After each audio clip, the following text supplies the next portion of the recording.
दिल्ली सल्तनत के इस वीडियो में आप लोगों का स्वागत है।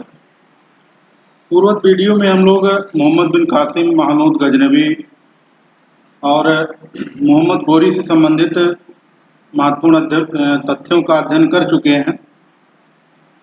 उसी क्रम में आज हम लोग मामलुक वंश अथवा गुलाम वंश का अध्ययन करेंगे, जिसको दास वंश के नाम से भी जाना जाता है।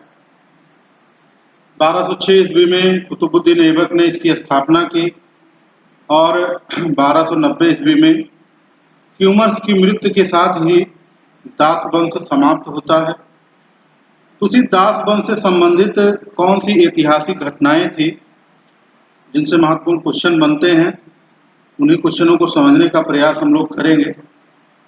तो जैसे पूर्वत तुर्क आक्रमणों में हम लोगों ने देखा था कि जब मोहम्मद गोरी का भारत पर आक्रमण हुआ तो प्रथम आक्रमण तो उसका 1175 में मुल्तान पर हुआ था और वहां पर उसे हम कह सकते हैं कि आंशिक सफलता मिली। लेकिन उसे 1178 में जब उसने गुजरात पर आक्रमण किया तो वहां पर सोलंकी वंश के शासक मूलराज द्वितीय या भीम द्वितीय, जिसको हम लोग पढ़ते हैं, उसने उसको पराजित कर दिया। लेकिन इन प्रारंभिक पराजयों से मोहम्मद गोरी किसी प्रकार से हतोत्साहित नहीं हुआ और लगातार भारत के पश्चिमोत्तर क्षेत्र पर वह आक्रमण करता रहा। उसी का प्रतिफल था कि 1191 में उसने तराइन का ऐतिहासिक युद्ध लड़ा, जिसमें भारत में दिल्ली और अजमेर के क्षेत्र में शासन कर रहे चौहान वंश के सबसे प्रतापी शासक, या यूं कह ले राजपूत काल के सबसे प्रतापी शासकों में जिनकी गणना की जाती है, पृथ्वीराज चौहान तृतीय शासन कर रहे थे।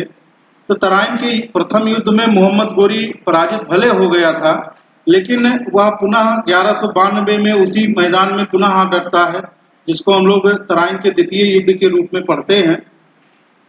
और उस युद्ध में वह मोहम्मद गोरी जो था पृथ्वीराज चौहान को पराजित करने में सफल रहता है और इस प्रकार से तुर्कों के जो आक्रमण की आधारशिला थी उसका प्रारंभ यहाँ से शुरू हो जाता है।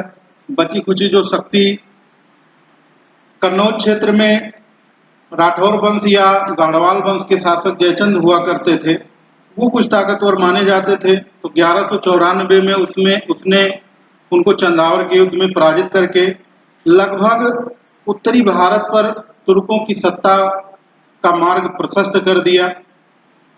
इसमें मोहम्मद गोरी ने जब भारत के विभिन्न क्षेत्रों पर अधिकार कर लिया और यहाँ पर वह सत्ता पे काबिज हो गया, तो वह अपने आप को एक सुल्तान के रूप में नहीं स्थापित करके खाली एक सेवक के रूप में या यूं पहले एक सामान्य शासक के रूप में ही शासन करता रहा। उसने किसी प्रकार की कोई उपाधि नहीं धारण की। अब इसमें जो महत्वपूर्ण चीजें हैं, हम लोगों को कुतुबुद्दीन ऐबक के बारे में जो पढ़ना है, तो जैसे कुतुबुद्दीन ऐबक जो था वो गोरी का एक विश्वासी दास था। दास को हम लोग प्रीवियस वीडियो में कंसल्ट कर चुके हैं। तो इसमें जैसे उसका विश्वासी दास था, तराइन के प्रथम और द्वितीय युद्धों में उसके साथ उसने भाग भी लिया था और अपूर्व शौर्य का परिचय दिया था। तो उससे कुतुबुद्दीन ऐबक से बहुत प्रभावित भी था मोहम्मद गोरी। उसी कारण जब वह साम्राज्य स्थापित करता है तो वह साम्राज्य का अधिकतम कार्यभार कुतुबुद्दीन ऐबक को ही सौंप देता है। होते करते 1206 में गोरी की मृत्यु भी हो जाती है। तो कुतुबुद्दीन ऐबक जो था वो लाहौर से ही समस्त भारतीय प्रदेशों पर शासन स्थापित करना शुरू कर देता है। उसी क्रम में दिल्ली सल्तनत में हम लोगों को मामलुक वंश या गुलाम वंश या इसी को दास वंश हम लोग कहते हैं, उसकी स्थापना करता है। इसमें कुछ महत्वपूर्ण चीजें हैं जिसको मैंने यहाँ नोट किया है। तो जैसे इसमें एक इतिहासकार हैं अजीज अहमद, उन्होंने दिल्ली सल्तनत के कुछ शासकों को आरंभिक तुर्क शासक की संज्ञा दे दी है। अब जैसे उसमें कुछ आरंभिक तुर्क शासकों की अगर हम लोग बात करें तो उसमें जैसे कुतुबुद्दीन ऐबक था, उसने कुतुबी वंश की स्थापना की थी। इल्तुतमिश था, उसने शमसी वंश की स्थापना की थी। अब ये सब महत्वपूर्ण चीजें हैं, इसको हम लोगों को ध्यान में रखना है। कुतुबुद्दीन ऐबक का अगर हम लोग वंश देखें, किस वंश से इसने शासन किया, वैसे में तो ये मामलक या गुलाम वंश था, लेकिन जो ये मेन शासक हुए इन्होंने भी अपने वंशों के आधार पर शासन स्थापित किया। तो जैसे उसी में कुतुबुद्दीन ऐबक का कुतुबी पढ़ा जाता है, ये महत्वपूर्ण है कुतुबी। या इल्तुतमिश में आगे हम लोग बढ़ेंगे तो उसका शमसी वंश था, और बलबन को हम लोग पढ़ेंगे तो उसका बलबनी था। तो उसी चीज को यहाँ पर इतिहासकारों ने उसी आधार पर इसको डिफाइन करने का प्रयास किया। जैसे मामलक का अगर हम लोग सामान्य अर्थ अगर देखते हैं तो स्वतंत्र माता पिता से उत्पन्न दास, उसका मतलब ही होता है। यहाँ पे जैसे मैंने मामलूक यहाँ मामलक लिखा है, तो दोनों चीजें लगभग पुस्तकों में मिलती है, चाहे उसको मामलूक पढ़े हम लोग चाहे मामलक उसको कहें, दोनों चीजें सिमिलर ही है। उसमें मामलक का अर्थ ही होता है स्वतंत्र माता पिता से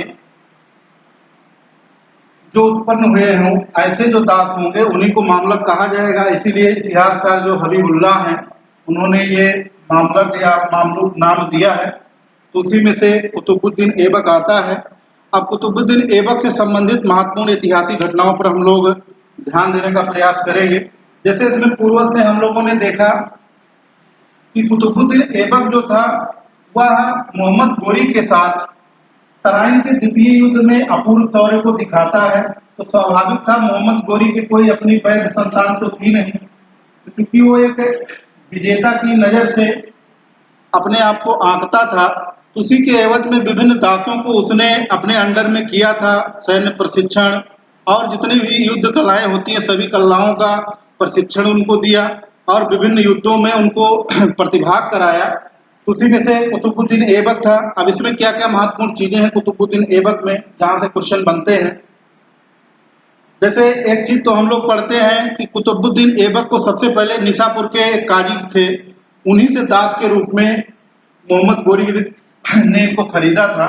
यहाँ पर काजी को हमको ध्यान में रखना है, एक निशापुर के काजी थे, निशापुर भी हमें ध्यान में रखना है, यही के काजी थे। इन्हीं काजी से ही उसके शौर्य को देखकर मोहम्मद गोरी ने कुतुबुद्दीन ऐबक को खरीदा। खरीदने के बाद विभिन्न प्रकार के सैन्य प्रशिक्षण उसको दिलवाया और भारत की तरफ आक्रमण करने के लिए निकल पड़ा। कुतुबुद्दीन ऐबक को ही गुलाम वंश का संस्थापक माना जाता है। अभी इसमें क्वेश्चन और बनेगा, संस्थापक की बात करेंगे तो कुतुबुद्दीन ऐबक, अभी जब इसमें वास्तविक संस्थापक की बात होगी तो इल्तुतमिश को माना जाता है। अब इसमें संस्थापक ये ध्यान हम लोगों को रखना है, याद रखना है कि कुतुबुद्दीन ऐबक जो था वो गुलाम वंश का संस्थापक था और इसने अपनी राजधानी लाहौर बनाया। कुतुबुद्दीन ऐबक ने अपनी राजधानी लाहौर बनाया। तो चूंकि लाहौर से ही पूरा शासन प्रशासन ये देखता था, इसलिए इसने लाहौर को अपनी राजधानी बनाया और भारत के विभिन्न क्षेत्रों पर शासन करने लगा। दिल्ली सल्तनत में अगर प्रथम सुल्तान की उपाधि धारण करने वाले किसी शासक की अगर बात की जाए तो सबसे पहले कुतुबुद्दीन ऐबक ने ही सुल्तान की उपाधि भी धारण की थी। अभी जैसे हमने बात की मोहम्मद गोरी प्रारंभिक शासक तो वही था, लेकिन उसने किसी प्रकार की उपाधि नहीं धारण की थी, बल्कि एक सामान्य या साधारण शासक के रूप में ही वह शासन करता रहा। और सुल्तान की उपाधि धारण करने की बात आएगी तो सबसे पहले कुतुबुद्दीन ऐबक ने ही गुलाम वंश में या दिल्ली सल्तनत में सुल्तान की उपाधि धारण की थी। और दो तीन क्वेश्चन इसमें बहुत महत्वपूर्ण है कुतुबुद्दीन ऐबक में। जैसे कुतुबुद्दीन ऐबक को लाख बख्श कहा जाता है। जैसे बाबर को हम लोग पढ़ते हैं तो बाबर को कलंदर की उपाधि दी गई थी, तो उसकी वो उपाधि भी उसकी दानशीलता के कारण थी और उसी दानी प्रवृत्ति के कारण ही कुतुबुद्दीन ऐबक को भी लाख बख्श कहा जाता था। लाख बख्श के अलावा कुतुबुद्दीन ऐबक की एक और उपाधि थी, जैसे दानी प्रवृत्ति के कारण तो उसे लाख बख्श कहा जाता था, एक उपाधि तो उसकी ये हो गई। और कहा जाता है कि वो बचपन से ही कुरान की सभी आयतों को लगभग वो कंठस्थ कर चुका था और उसको बड़े ही सुरीले अंदाज में गाता था, तो इसलिए उसकी एक और उपाधि थी कुरान खां की। कुतुबुद्दीन ऐबक की एक और उपाधि थी कुरान खां की, तो कुरान खां के नाम से भी कुतुबुद्दीन ऐबक को जाना जाता है। अब स्थापत्य कला के क्षेत्र में अगर देखें तो उस क्षेत्र में भी दो तीन उपलब्धियां हैं कुतुबुद्दीन ऐबक की जो बहुत महत्वपूर्ण हैं। जैसे उसने दिल्ली में कुब्बत उल इस्लाम मस्जिद का निर्माण करवाया, इसके अलावा उसने अजमेर में एक संस्कृत विद्यालय हुआ करता था जिसको विग्रह राज ने निर्मित करवाया था। उस संस्कृत विद्यालय को तुड़वा करके उसने 2.5 दिन का झोपड़ा निर्मित करवाया। ये जो इमारतों का प्रमुख रूप से हम लोगों को ध्यान देना है, एक है कुब्बत उल इस्लाम मस्जिद, कुब्बत उल इस्लाम मस्जिद, उल इस्लाम मस्जिद, और एक था अजमेर में। अब ये कुब्बत उल इस्लाम मस्जिद जो है ये दिल्ली में है। अजमेर की अगर हम लोग बात करें, जो विग्रह राज द्वारा निर्मित था एक संस्कृत विद्यालय, उसी को तुड़वा कर इसने 2.5 दिन का झोपड़ा, 2.5 दिन का 2.5 दिन का झोपड़ा नामक मस्जिद का निर्माण करवाया। ये 2 महत्वपूर्ण हो गई स्थापत्य के क्षेत्र में इसकी उपलब्धियां। उसके अलावा कुतुब मीनार की हम लोग बात करते हैं तो कुतुब मीनार की नींव इसने रखी थी। अब यहाँ पर जो कुतुब मीनार को बनाने का श्रेय था वो इसके नाम पर नहीं था, बल्कि एक सूफी संत हुआ करते थे कुतुबुद्दीन बख्तियार काकी। इसको भी हम लोगों को ध्यान में रखना है कि कुतुब मीनार की जो नींव पड़ी थी वो कुतुबुद्दीन ऐबक के नाम से नहीं थी, बल्कि एक सूफी संत हुआ करते थे कुतुबुद्दीन बख्तियार काकी। कुतुबुद्दीन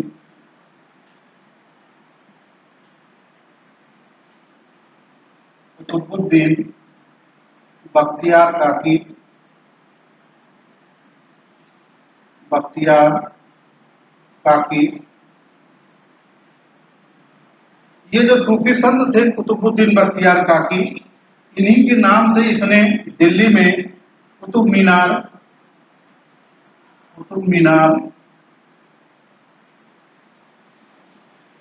की नींव रखी। अब इसको जब हम लोग आगे पढ़ेंगे इल्तुतमिश में, तो चूंकि ये नींव रखा था, बनवाने के बारे में ये सोच ही रहे थे, उसी दरमियान इनकी मृत्यु हो गई थी, इसलिए कुतुब मीनार को पूरा करवाने का श्रेय जो है वो इल्तुतमिश को है। इसके अलावा कुतुबुद्दीन में एक जो लास्ट क्वेश्चन बनता है, कुतुब मीनार की तो नींव इन्होंने रखी। उसके अलावा कहा जाता है कि एक बार पोलो खेल रहे थे, जिसको चौगान कहा जाता है, चौगान या पोलो। यही चौगान या पोलो खेलते समय घोड़े से गिरने के कारण कुतुबुद्दीन ऐबक की 1210 ईस्वी में मृत्यु हो जाती है। मृत्यु होने के बाद इसको लाहौर में दफनाया जाता है, लाहौर में दफनाया जाता है। तो ये इतनी महत्वपूर्ण चीजें हैं कुतुबुद्दीन ऐबक में, जहाँ से क्वेश्चन बनते हैं और क्वेश्चन पूछे जाते हैं। कुतुबुद्दीन ऐबक का शासनकाल 1206 ईस्वी से लेकर के 1210 ईस्वी। इसमें जैसे मामलुक वंश या मामलक वंश या गुलाम वंश में हम लोग देखते हैं तो ये अलग अलग वंशों से रिलेटेड थे। जैसे कुतुबुद्दीन ऐबक था, कुतुबी था। इल्तुतमिश को हम लोग देखते हैं तो शमसी वंश का वो था। बलबन को हम लोग पढ़ेंगे, वो बलबनी वंश का था। लाख बख्श इसकी उदारता या दानशीलता के कारण इसको कहा जाता है। कुरान इसको कंठस्थ था, बहुत सुरीले आवाज में इसको गाता था, इसलिए इसकी उपाधि कुरान खां थी। 2 इसने मस्जिद का निर्माण करवाया, कुब्बत उल इस्लाम मस्जिद दिल्ली में, और अजमेर में इसने 2.5 दिन का झोपड़ा नामक मस्जिद का निर्माण करवाया। सूफी संत हुआ करते थे कुतुबुद्दीन बख्तियार काकी, उन्हीं की याद में इसने कुतुब मीनार की नींव रखी। और अंत में 1210 ईस्वी में चौगान या पोलो खेलते समय लाहौर में इसकी मृत्यु हो गई और वहीं पर इसकी